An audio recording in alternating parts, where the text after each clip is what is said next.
الحمد لله ذي العزة والأولى رب العالمين، والصلاة والسلام على سيد الأنبياء والمرسلين، والعاقبة للمتقين. أما بعد، فأعوذ بالله من الشيطان الرجيم. بسم الله الرحمن الرحيم. يا أيها الذين آمنوا عليكم أنفسكم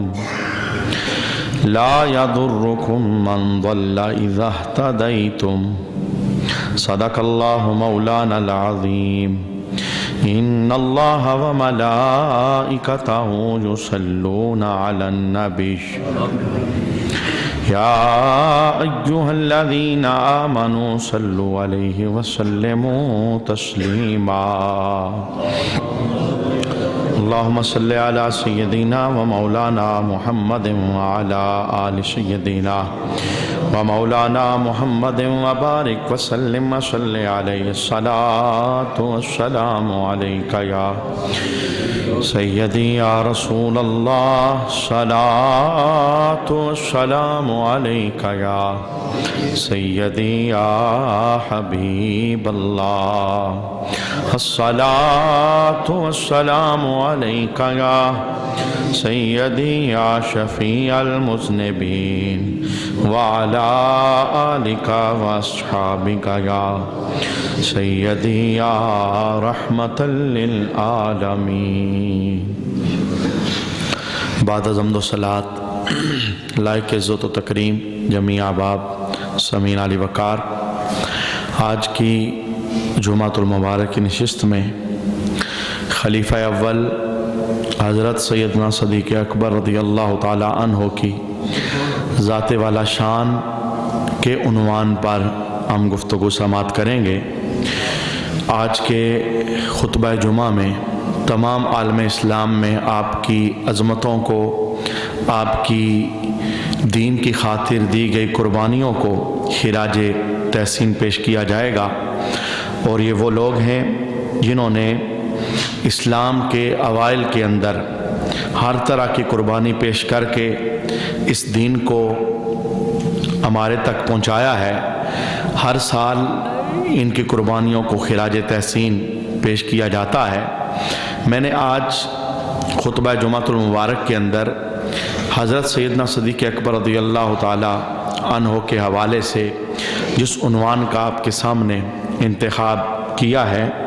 وہ عنوان اپنے اندر بہت سارے اسباق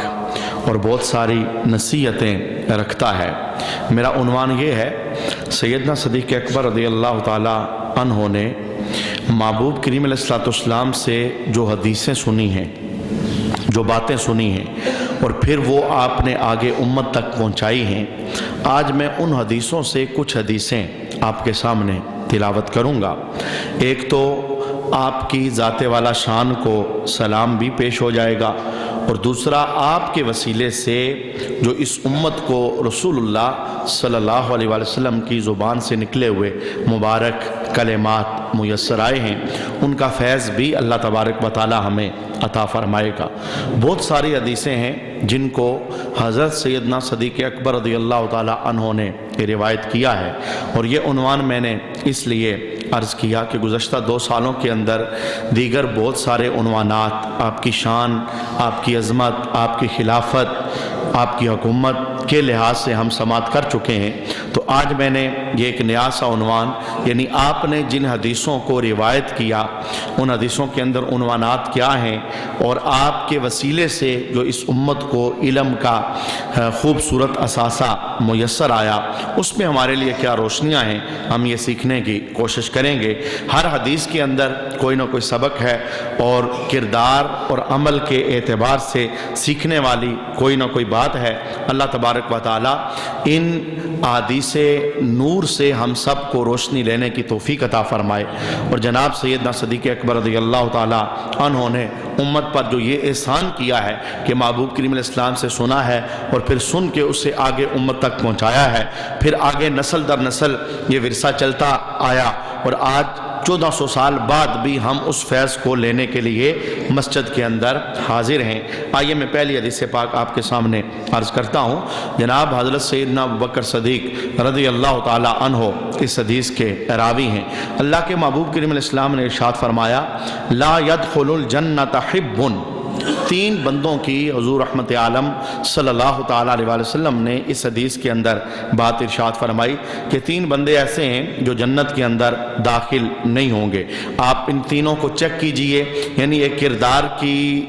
دوسرے لفظوں کے اندر تین منفی پہلو ہیں جو کسی وجود کے اندر ہوں تو اللہ کے محبوب کریم علیہ السلام اس وجود کے متعلق فرماتے ہیں لا يدخل الجنہ، وہ جنت کے اندر داخل نہیں ہوگا۔ اگر ہم میں سے کوئی ایسا ہے جس کے اندر کردار کا یہ پہلو موجود ہے تو اسے توبہ کرنی چاہیے اور اس کردار کے منفی پہلو سے اپنے آپ کو بچانا چاہیے اور ویسے بننے کی کوشش کرنی چاہیے جیسے حضور ہمیں بننے کا حکم عطا فرماتے ہیں۔ پہلی بات اللہ کے محبوب کریم علیہ السلام نے ارشاد فرمائی کہ وہ بندہ جنت کے اندر داخل نہیں ہوگا خبن، جو دھوکہ دینے والا ہے،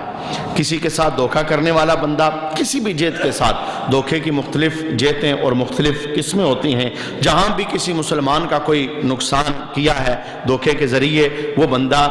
اس وعید کا شکار ہے، اور اللہ کے محبوب کریم علیہ السلام فرماتے ہیں وہ بندہ جنت کے اندر داخل نہیں ہوگا۔ ہمارے معاشرے کے اندر دھوکہ باز بندے کو لائق بھی کہا جاتا ہے، زیرک بھی کہا جاتا ہے، چلاک بھی کہا جاتا ہے، جو انگلیوں پر دوسرے بندوں کو نچا لیتا ہے اور باتوں ہی باتوں کے اندر دوسرے بندوں کو قائل کر لیتا ہے۔ دھوکہ دینے والا کسی بھی جیت کے ساتھ وہ شریعت کی نظر کے اندر مقبول بندہ نہیں ہے۔ اللہ کے محبوب کریم علیہ السلام نے فرمایا وہ جنت کے اندر داخل نہیں ہو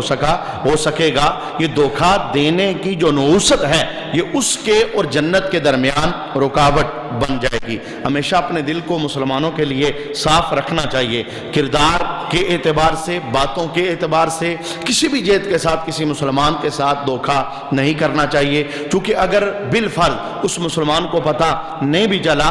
اس مسلمان کو پیدا کرنے والے رب کو تو پتا ہے نا۔ میں کہتا ہوں آپ ریڑھی سے یہ بات شروع کریں، ایک ریڑھی لگانے والا جو سیب بیچ رہا ہے، فروٹ بیچ رہا ہے، یہاں سے یہ بات شروع کریں اور ملک کے حکمرانوں تک یہ بات ٹھہرے گی۔ ہر ایک کسی نہ کسی کو دھوکہ دینے کے اندر مصروف ہے اور سمجھتا ہے میں نے بہت اعلیٰ کام کر لیا، میں تو بڑا لائق نکلا، میں نے تو اگلے بندے کو پتہ ہی چلنے نہیں دیا، میں نے اسے باتوں کے اندر ایسے الجھا دیا ہے وہ سمجھ ہی نہیں سکا۔ اللہ کے محبوب کریم علیہ السلام متنبہ کر رہے ہیں وہ نہیں سمجھا تو کوئی بات نہیں، تھوڑی دیر کے لیے اسے دھوکہ ہو بھی گیا ہے لیکن کل یہ دھوکہ اس کے لیے تو فائدہ مند ہو جائے گا اور تمہارے ذمہ سے نیکیاں نکال کے اسے دی جائیں گی، لیکن تمہارے لیے کتنا بڑا نقصان ہے، تمہارے اور جنت کے درمیان یہ دھوکہ اور رکاوٹ بن جائے گا۔ اللہ کے محبوب کریم علیہ السلام نے دوسری بات ارشاد فرمائی وَلَا مَنَّانٍ، دھوکہ دینے والا بندہ بھی جنت میں داخل نہیں ہوگا، اور احسان کر کے احسان کو جتلانے والا بندہ۔ ہمارے دیہاتی ماحول کے اندر یہ بیماری بہت زیادہ پائی جاتی ہے، کسی کے ساتھ نیکی کرتے ہیں تو نیکی کر کے بھولنے کا نام نہیں لیتے، اور نیکی گویا اس لیے کرتے ہیں کہ اگلے بندے کو نیچے لگایا جائے، اگلے بندے کی نظروں کو جھکایا جائے، وقت آنے پر وہ ہماری بات مانے، وقت آنے پر وہ ہمارے سامنے گر جائے، وقت آنے پر جیسے ہم کہیں وہ ویسے کرنے لگ جائے۔ گویا نیکیاں بھی مفاد کی خاطر کی جاتی ہیں اور وقت آنے پر لوگ بول پڑتے ہیں آج یہ بڑا بنا پھرتا ہے، کل ہم نے اس کے ساتھ یہ کیا تھا، ہم نے اس کے ساتھ یہ نیکی کی تھی۔ اللہ کے محبوب کریم علیہ السلام نے فرمایا کہ نیکی کر کے احسان کر کے جتلانے والا بندہ یہ جنت کے اندر داخل نہیں ہوگا۔ جب بھی کوئی احسان کرنا ہے رب کی رضا کی خاطر احسان کرنا ہے، کسی کے ساتھ بھلا کرنا، کسی کے ساتھ نیکی کرنا، کوئی جزا والا معاملہ کرنا، پھر جب آپس کے اندر بن نہ پڑے اس احسان کو اپنے زبان پر لے آنا، یہ اس احسان کا ثواب ضائع کر دیتا ہے۔ گویا جملہ بہت خوبصورت ہے اور اسے اپنے ذہنوں کے اندر محفوظ رکھنا چاہیے کہ نیکی کر اور دریا میں ڈال، یعنی کسی کے ساتھ احسان کرو اور بھول جاؤ۔ کیوں؟ احسان کا جواب اگر آپ بندوں سے چاہو گے، بندے تو دے ہی نہیں سکتے، وہ کیا دیں گے احسان کا جواب؟ ہمارے ہاں یہ جملے بھی بولے جاتے ہیں، اچھا کل ہم نے اس کے ساتھ ایسا کیا تھا تو اس نے ہمارے ساتھ ایسا کیوں کیا ہے؟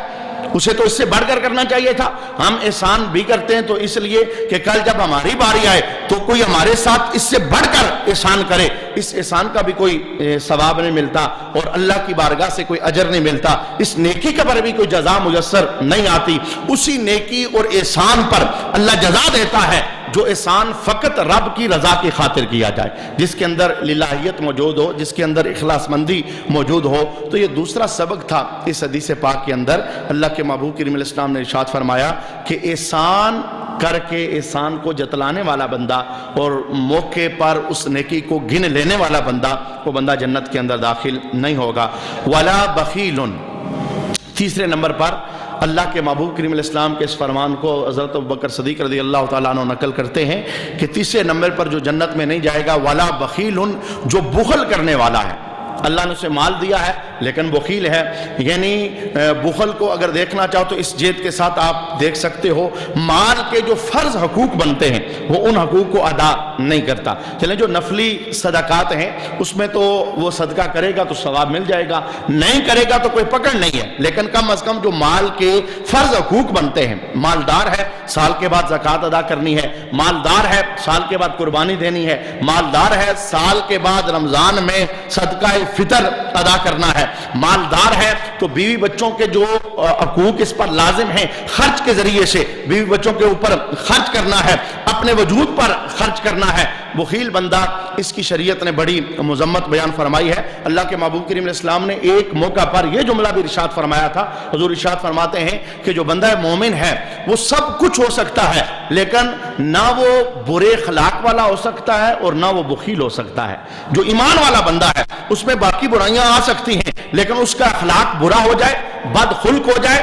اس کی زبان پھسل جائے، ایسا نہیں ہو سکتا۔ اور ایمان والا بندہ بخیل ہو جائے، یہ نہیں ہو سکتا۔ یعنی جس کے پاس ایمان ہے وہ بخیل نہیں ہوتا بلکہ وہ سخی ہوتا ہے، وہ مال کو اللہ کی راہ کے اندر جو مال کے واجب حقوق بنتے ہیں، مالی حقوق جو ہم پر لازم اور عائد ہیں، وہ اسے ادا کر کے اللہ رب العالمین کا قرب پاتا رہتا ہے۔ اس حدیث پاک کے اندر اللہ کے محبوب کریم علیہ السلام نے 3 جملے ارشاد فرمائے کہ وہ بندہ جو بخیل ہے یعنی بخل کرنے والا مال کے اندر، وہ جنت کے اندر داخل نہیں ہوگا، اور وہ بندہ جو نیکی کر کے نیکی کو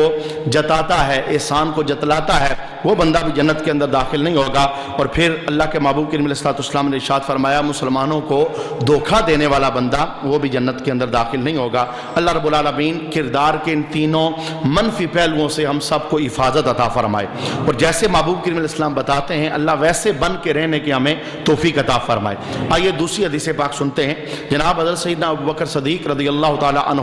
دوسری حدیث پاک کو نقل فرماتے ہیں۔ اللہ کے محبوب کریم علیہ السلام نے ارشاد فرمایا ملعون من ضار مؤمنا او مکر بہ، وہ بندہ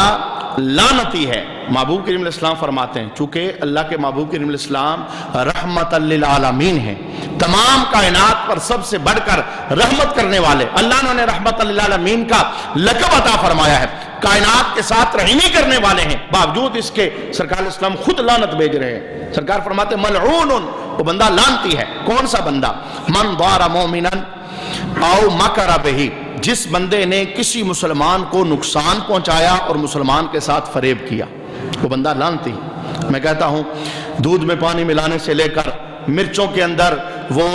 کھوٹ ملانے تک، سونے کے اندر ملاوٹ کرنے تک، یعنی کس جہت کے ساتھ آپ دیکھنا چاہو گے ہمارے ماحول کے اندر ملاوٹ، بند کمروں کے اندر گناہ کر کے مسلمانوں کو دھوکہ دے کے یہ سمجھتے ہیں مسلمان کو پتہ نہیں چل سکا، لیکن اللہ رب العالمین بتا رہا ہے اور کسی کو پتہ چلے یا نہ چلے میں تمہارا رب ہوں، مجھ سے تو کوئی چھپ نہیں سکتا۔ انہ علیم بذات الصدور، میں تو دلوں کی تختیوں پہ لکھے راز پڑھ لیتا ہوں۔ جائیدادوں کے اندر چکر کیے جاتے ہیں، دھوکے کیے جاتے ہیں، کاغذات تبدیل کروا لیے جاتے ہیں، دکانوں پر قبضے ہو جاتے ہیں، مکانوں پر قبضے ہو جاتے ہیں، بندے سمجھتے ہیں جی ہم نے بڑی چلاکی کر لی ہے، کسی کو پتہ نہیں چل سکا۔ اللہ کے محبوب کریم علیہ السلام فرماتے ہیں وہ بندہ بڑا لعنتی ہے، میں محمد اسے